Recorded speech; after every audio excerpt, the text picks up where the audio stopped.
So we are finally headed into what is probably the conclusion to Psykos and Tatsumaki's battle with a major twist.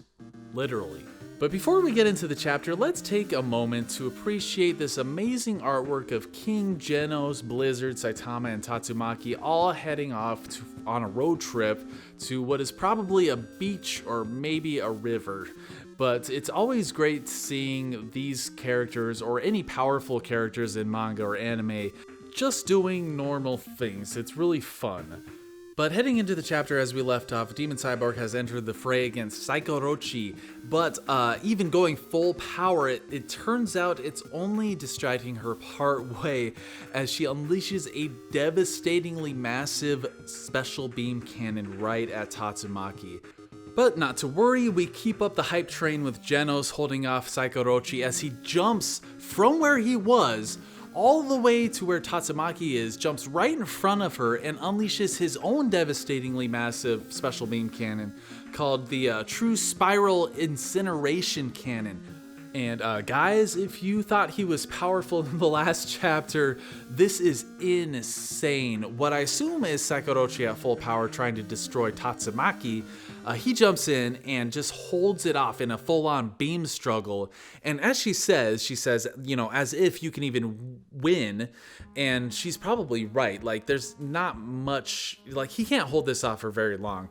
And it's very apparent by the apparent struggle that he's going through to put out this much power. And as we see, it's obviously very dangerous for him. But he says, you know, hurry up, Tatsumaki, do what you're doing. And what she is doing, as we've known, is trying to pull out all of the heroes from the catacombs of the villain's hideout.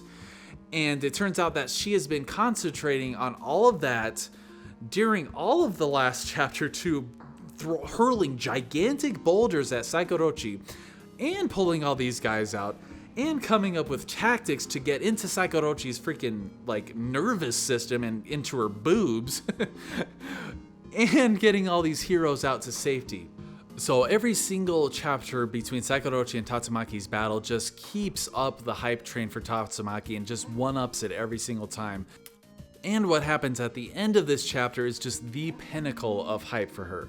So as this is going on, I did appreciate the cutaways to the other heroes, especially Puri Puri Prisoner as Atomic Samurai wakes up. Funniest thing ever. Like, cause you gotta remember, Puri Puri Prisoner is full on nude, and if Atomic Samurai isn't gay, or even if he is gay, waking up next to this big buff naked guy has gotta be pretty jarring.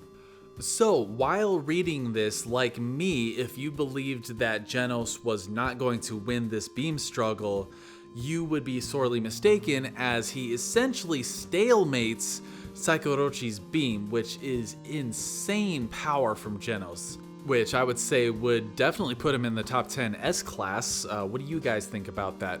But that all being said, I'm very worried about Genos. Now, I don't think he's necessarily gonna die, but look at this dude. He's basically frying from the inside.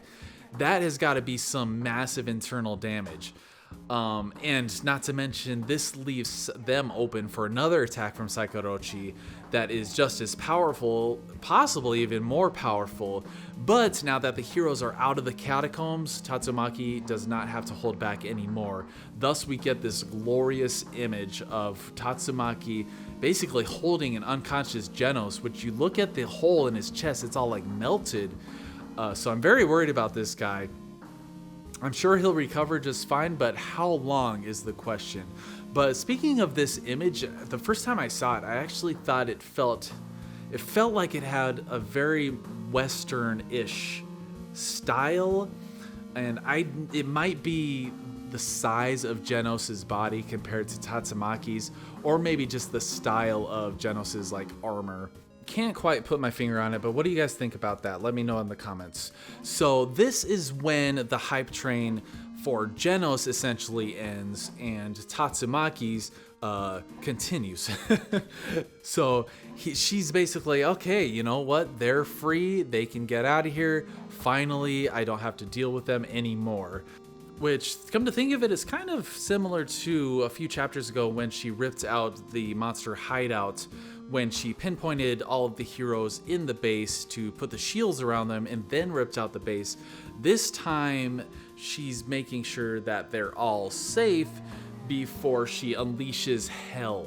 Right after we get confirmation that Demon Cyborg isn't dead, we find that Psykos cannot move whatsoever.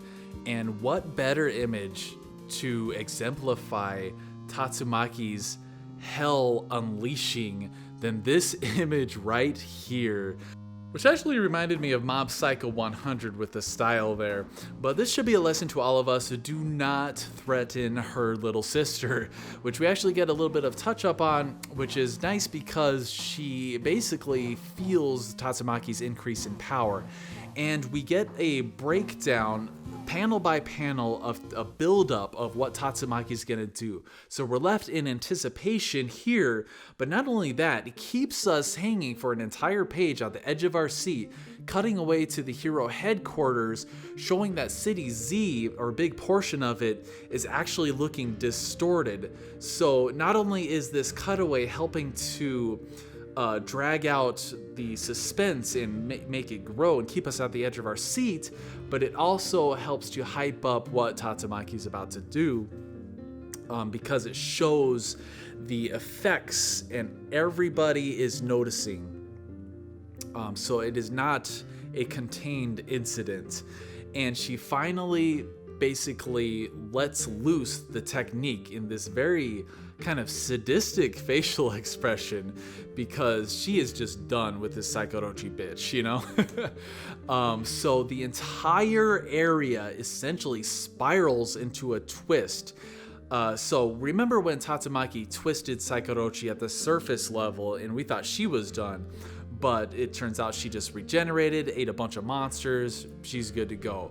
So what you have to do is target the roots. And where are the roots? Those are all underground. So Psykos is kind of a parasite. So you have to destroy that entire thing to destroy her.